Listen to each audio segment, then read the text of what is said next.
Les adhérents, ils vont avoir une rentabilité qui va être un petit peu meilleure sur leur exploitation parce qu'ils vont payer une énergie moins chère grâce à la CUMA.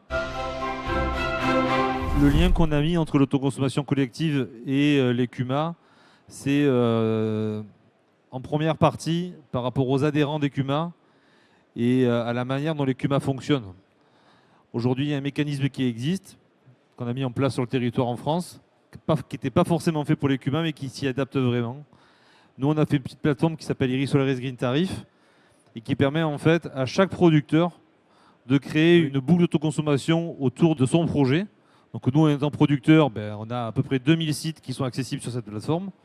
Par contre, pour une CUMA ou pour une collectivité, c'est à peu près le même schéma. Une CUMA qui a un projet avec un hébergeur ou pour elle-même en tant qu'investisseur, elle peut avoir le bénéfice de la revente d'électricité sur le AEDF, obligation d'achat, et en même temps se permettre de fournir à ses adhérents une électricité moins chère que ce qu'ils vont la payer à leur fournisseur historique.